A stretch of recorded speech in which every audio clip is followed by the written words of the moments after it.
दिंडोरीचे रणक्षेत्र गाजवून राजे कुंजरगडावर आले.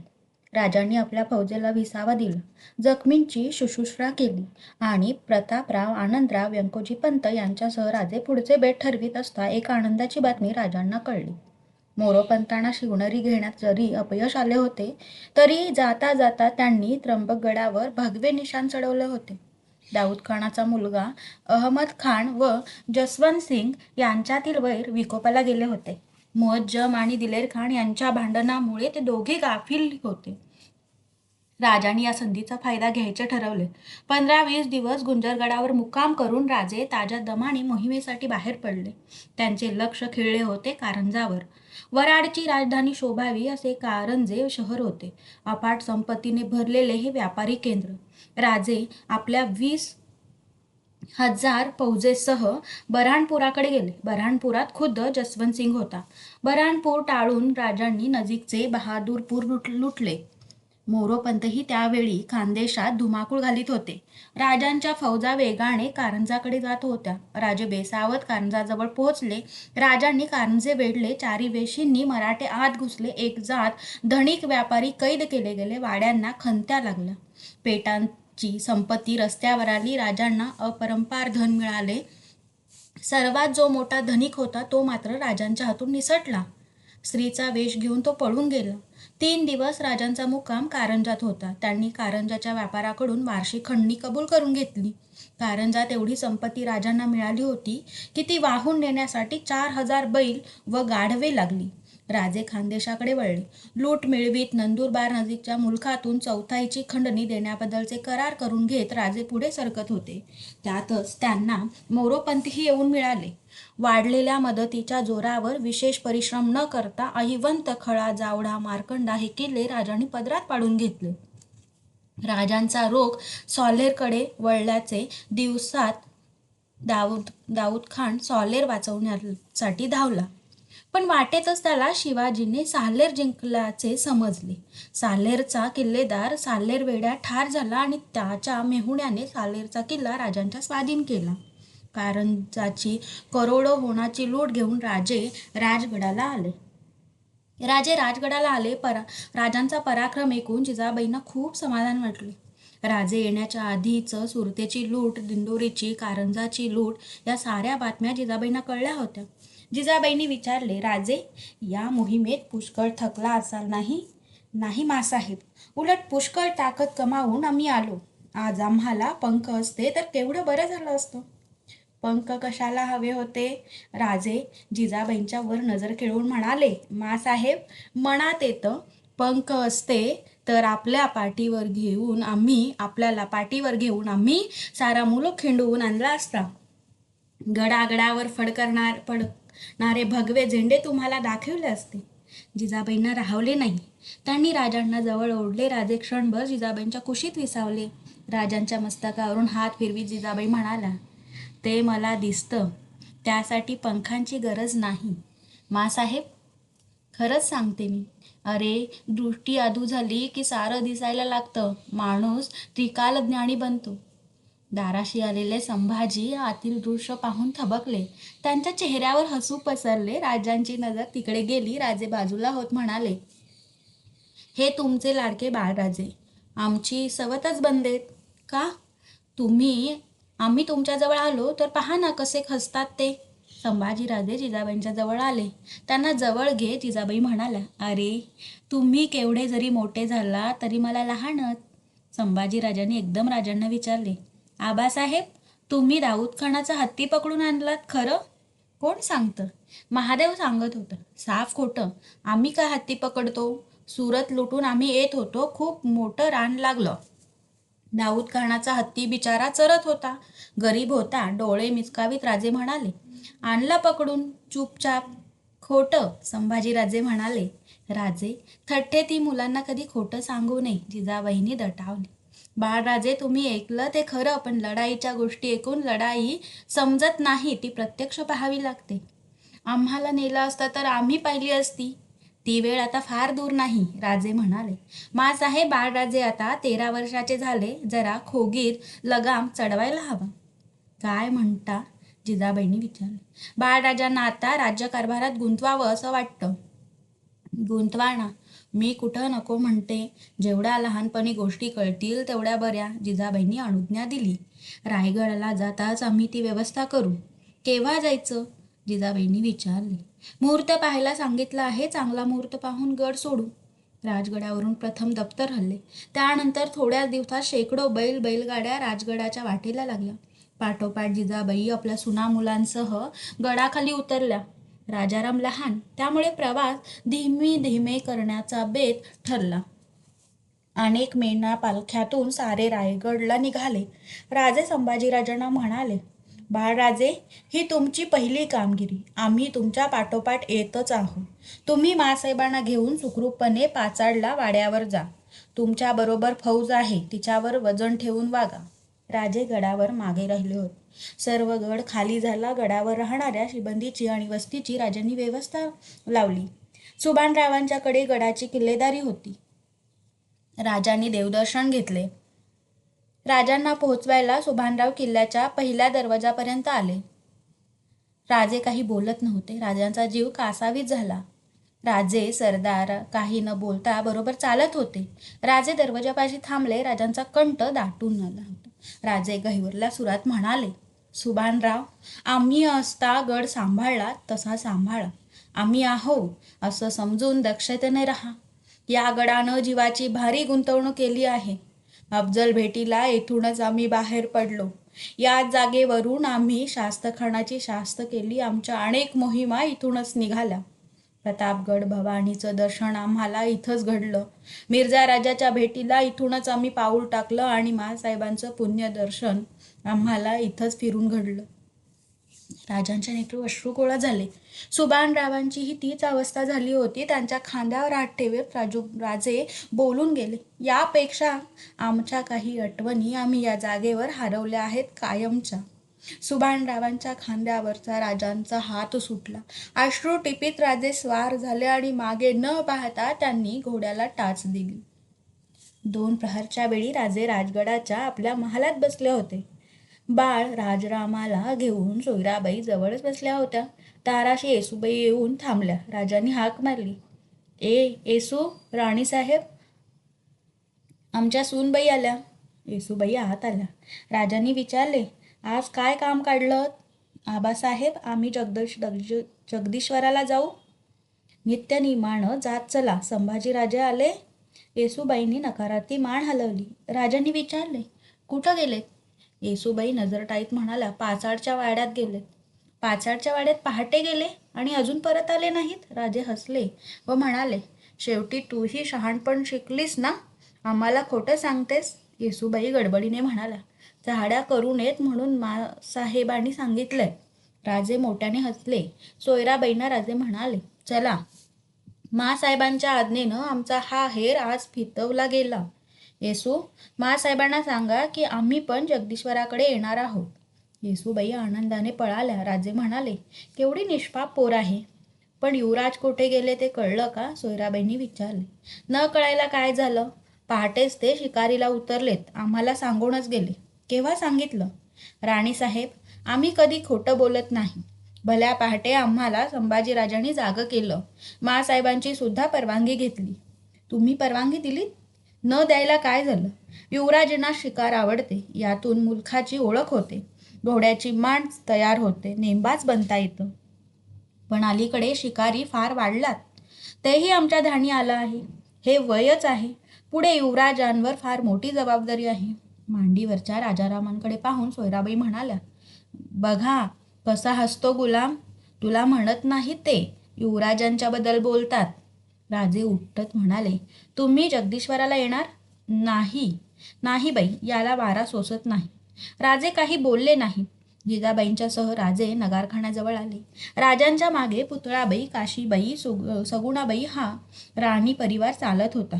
मनोहरी आणि इतर दासी मागे होत्या. राजे नगारखाना ओलांडून जात असता जिजाबाई म्हणाल्या, केवढं मोठं काम उभं केलं. वाड्यात एक टोकापासून दुसऱ्या टोकाला जाईपर्यंत पाय दुखतात. माँसाहेब, पालखी आणू का? जगदीश्वर ही लांबच आहे. नाही रे, तशी थकत नाही मी. जिने चढायचे झाले तर थकल्यासारखं वाटतं. नगारखान्याच्या डाव्या चौकात राजे आले आणि त्यांचं लक्ष समोरून येणाऱ्या संभाजीराजांकडे गेले. संभाजीराजे घोड्यावर स्वार झाले होते. राजांना पाहताच ते पायउतार झाले. मागून येणाऱ्या मोत्तद्दाराला घोडे देऊन ते सामोरे आले. झाली शिकार जी, संभाजीराजे हसत म्हणाले. पण संभाजीराजे, तुम्ही गडावर घोड्यावरून आलात? संभाजीराजाने नजर टाळली. राजे किंचित कठोर आवाजात म्हणाले, तुम्हाला आम्ही ताकीद दिली होती. अजून गडाची वाट पक्की झालेली नसता, पायऱ्या खोदल्या जात असता कच्च्या वाटेवरून आलात. कुठं जनावर बुजलं, पाय घसरला तर? चला, आम्ही जगदीश्वराला जातो आहोत. संभाजीराजे हसले. ते महासाहेबांच्या बरोबर चालू लागले. दुतर्फा गडाच्या बाजाराकरिता बांधलेली चिरेबंदी बाजारपेठ लागली. जिजाबाई तिकडे पाहत होत्या. राजे, केवढी उंच ज्योती बांधली, ती आपल्या हिरोजींची अक्कल. म्हणे घोड्यावरून बाजारहाट करता आला पाहिजे. पेट वसली की छान दृश्य दिसेल. सारे परत हसले. सर्व बाजूंना गडाची कामे सुरू होती. काम करणारी माणसे राजांना पाहताच मुजरे करीत होती. राजे बाजारपेठेच्या शेवटाला गेले. जगदीश्वराच्या मंदिराकडे राजे वळणार तोच राजांचे लक्ष उभे असलेल्या बहिर्जींकडे गेले. बहिर्जी मागे एक गृहस्थ उभा होता. त्याने मुजरा केला. बहिर्जी पुढे झाला. त्याने राजांचे जिजाबाईंचे पाय शिवले. काय आहे बहिर्जी? आणि हे कोण?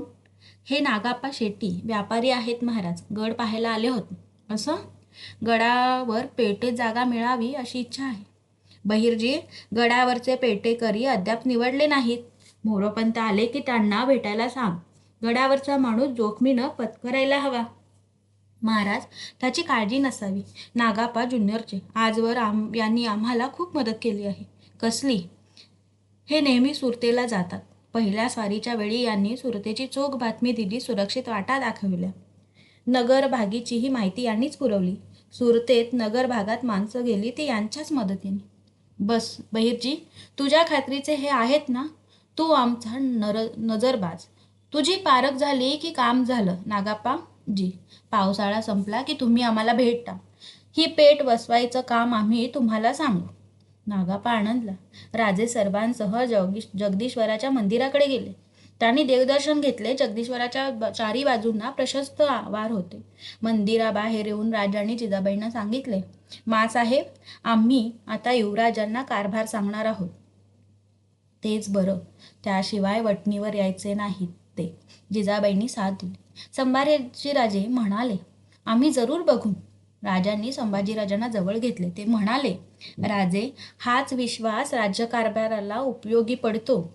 सुमुहूर्तावर जगदीश्वराला अभिषेक करण्यात आला आणि राजांनी संभाजीराजांना राज्यकारभारात गुंतवले.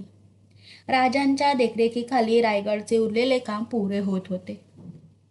बाले किल्ल्याचे सर्व महाल पुरे होत आले होते. रायगडाच्या परिसरात अनेक घरटी उठत होती. सुरू केलेली कामे पाऊस सुरू होण्यापूर्वी पुरी करून घ्यायची होती. टकमक बुरुजाजवळची आणि भवानी टेकाकडील दारू कोठारे पुरी झाली होती. अनेक तलावांची कामे पूर्ण झाली. काही घरे पुरी केली होती. थंड वारा रायगडावर वाहू लागला. ढगांच्या छपऱ्या आकाशातून सरकू लागल्या तशा गडांच्या झडपा बांधण्याची कामे सुरू झाली. जिजाबाईंना पावसाळा मानवणार नाही असे वाटून राजांनी जिजाबाईंना गडाखाली पाचाडच्या वाड्यात पोहोचविले. जिजाबाईंच्या बरोबर गुणवंताबाई, काशीबाई होत्या. खानदेशाकडील फौजा मोगलाई कामगिरीवरच गुंतल्या होत्या. कोकणातल्या फौजा गडाच्या आश्रयाने छावण्या करून विसावल्या होत्या. भर पावसातही पाचाडला संभाजीराजांच्या खेपा होत होत्या. बाळाजी औजींसारखी माणसे हाताशी घेऊन राजे दप्तर खजिना या गोष्टी तपाशीत होते. संभाजीराजे कारभार समजावून घेत होते. श्रावणानंतर राजे जवळपासच्या छोट्या मोठ्या गडांना भेटी देऊन आले. गडाच्या इमारत कामाची त्यांनी पाहणी केली. पावसाळा संपला. राजांनी रायगडाची उरलेली कामे परत सुरू केली. महाडच्या कोटाचेही काम सुरू झाले होते. पूर्वीचा कोट डागडुजी करून भक्कम केला जात होता. महाडला असताना राजांना एक धक्का देणारी बातमी समजली. दिलेर खान, बहादूर खान व महातब खान यांनी पुण्यावर हल्ला केला. पुण्याची जाळपोळ करून दिलेर खान थांबला नाही तर 9 वर्षावरील सर्व बायकांपुरुषांची त्याने निर्दयपणे कत्तल उडवली होती. ती बातमी ऐकून राजांच्या अंगाची काहिली उडाली. ते टाकोटाक पाचाडला आले. जिजाबाईंना ती बातमी ऐकून धक्का बसला. त्या म्हणाल्या, राजे, ही फौज अचानक कशी आपल्या मुलखात शिरली? अचानक नाही मासाहेब, आम्हाला आधी हे माहीत होतं, पण दिलेर खान असा पाशवी अत्याचार करील असं आम्हाला वाटलं नव्हतं. बोलून चालून शत्रू, त्यानं कसं वागावं याचा भरवसा कोण देणार? मासाहेब, आम्ही सुरत लुटली, कारंज लुटलं, मोगलाईचे धडे घेतले. मोगलाईत कधी नव्हता एवढा धुमाकूळ घातला, त्याचे परिणाम आम्हाला माहीत होते. एक ना एक दिवस मोगली फौज सर्व सामर्थ्यानिशी दक्षिणेत उतरेल हे आम्ही जाणलं होतं. त्याचसाठी एवढ्या तातडीनं आम्ही रायगडची सुरक्षित जागा निवडली. औरंगजेबानं अनेक मातब्बार सरदार आमच्यावर पाठवले आहेत. काही किरकोळ गढही त्यांनी काबीज केले. खुद्द सॉलेरचा आज त्यांचा बेडा पडला आहे. आपल्याला काळजी वाटू नये म्हणून आपल्या कानावर हे घातलं नव्हतं. राजे, याचा परिणाम? आता काळजी करायची नाही. आमचे सारे गड भक्कम उभे आहेत. एवढंच नव्हे तर आमच्या फौजा दिलेर खानाला तोंड द्यायला समर्थ आहेत. आम्ही सांगतो, याचं प्रत्यंतर थोड्याच दिवसात आपल्याला दिसून येईल. राजे तातडीने जिजाबाईंच्या सह रायगडवर आले. 2 प्रहरी त्यांनी बाळाजी औजींना बोलावले. राजे म्हणाले, बाळाजी, सरनौबत प्रतापरावांना तातडीचा खलिता पाठवायचा आहे. प्रतापरावांना लिहा, तुम्ही लष्कर घेऊन सीताफेने वरघाटे सालेरीला जाऊन सालेरीला पडलेला वेढा मोडून काढणे, बेहलोल खानावरही छाप घालून बेहलोल खान मारून चालविणे आणि कोकणातून मोरोपंत पेशवे या कुल फौजेसह तुम्हास मिळण्यास पाठवू. ते इकडून येतील आणि तुम्ही वर घाटी येणे, असे दुतर्फा चालून येऊन गनिमास मारून गर्दीस मिळवणे. समजलं? जी. बाळाजी औजी दप्तरी गेले. पुण्याच्या हल्ल्याने राजे पुरे बैचेन होते. एखाद्या संतप्त वाघाने एरजारा घालाव्या तसे राजे महालात एरजाऱ्या घालीत होते. राजे जगदीश्वराचे दर्शन घेऊन आले. रात्र पडू लागली. वाड्यात समया पेटल्या. राजांनी सूर्यराव काकड्यांना बोलावले. काकडे येताच राजांनी विचारले, येसाजी आले? जी, एवढ्यात येतील. अजून आले नाहीत? केव्हा माणूस पाठवलात? आपली आज्ञा झाली तेव्हाच महाडहून माणूस पाठवला होता. काकडे, तुम्ही जा आणि बाळाजी औजींना पत्र घेऊन यायला सांगा. येसाजी येताच मला कळवायला विसरू नका. राजांचा संतप्त भाव पाहून काकडे वळले. थोड्याच वेळात बाळाजी आले. राजे महालात फेऱ्या घालीत होते. महादेव भिंतीलगत उभा होता. बाळाजींना पाहताच राजांनी विचारले, पत्र लिहिलं? जी, वाचा. बाळाजींनी राजांच्याकडे पाहिले. राजांचा आवाज करडा बनला होता. त्यांनी आज्ञा दिली, वाचा. बाळाजींनी रुमाल सोडला. पत्र हाती घेतले. महादेवकडे पाहत महादेव ड्युटी घेऊन नजीक गेला. महादेवांनी धरलेल्या उजेडात बाळाजी वाचित होते. तुम्ही लष्कर घेऊन सीतावेने वरघाट सालेरीस जाऊन सालेरीस पडलेला वेढा मोडून काढणे, असे दुतर्फा चालून घेऊन गनिमास मारून गर्दीस मिळवणे. बाळाजींनी पत्र वाचून संपवले आणि धीर करून राजांकडे पाहिले. सुरेख, राजे उद्गारले. आमचा शब्द पुरा टिपलात. बाळाजी, परत वाचा पाहू. बाळाजींनी आवंडा गिळला. शेजारी उभ्या असलेल्या महादेवला चेहऱ्यावरचे हास्य लपवणे कठीण गेले. राजांचे लक्ष महादेवकडे गेले. राजांनी विचारले, का महादेव, काय झालं? महादेवचे हसू लोपले. बाळाजींचे पाय उभ्या जागी कापू लागले. हातातला कागद थरथरू लागला. राजांनी विचारले, काय झालं बाळाजी? बाळाजींनी एकदम राजांचे पाय धरले. राजे मागे सरत म्हणाले, उठा. बाळाजी, काय चालवलंय? बाळाजी सारे अवसान एकवटून म्हणाले, क्षमा महाराज. कशाबद्दल? आपण 2 प्रहरी तजुरमा सांगितलात. सकाळी पत्र पाठवायचं असल्यामुळे रात्री लिहून ठेवता येईल असं वाटलं. बोला. बाळाजींनी श्वास घेतला. अचानक आपली आज्ञा झाली. मग वाचलं ते काय? पाहू. बाळाजींनी हातातला कागद राजांच्या हाती दिला. राजांनी पाहिले तो कागद कोरा होता. आश्चर्याने बाळाजींकडे पाहिले. बाळाजी घाबरून म्हणाले, आपली इत्राजी होईल या भीतीनं मला आठवला तो मजकूर बोलण्याचं धाडस केलं. बाळाजी, आम्ही रागवलो नाही. उलट आम्ही प्रसन्न झालो. आत्ता सांगितलेला शब्द दुसऱ्या क्षणी विसरून जाणारे आमच्या दप्तरी अनेक आहेत, पण आमचा प्रत्येक शब्द मनात कोरून ठेवणारे तुमच्यासारखे विरळ. आजपासून दप्तराची चिटणीशी तुम्ही पहा. सकाळी पत्र घेऊन या. बाळाजी औजी राजांच्या थोर मनाने भारावले. ते जाण्यासाठी वळले तोच राजांची हाक आली, बाळाजी. जी. बाळाजी वळले. परत असले कोरे कागद वाचू नका.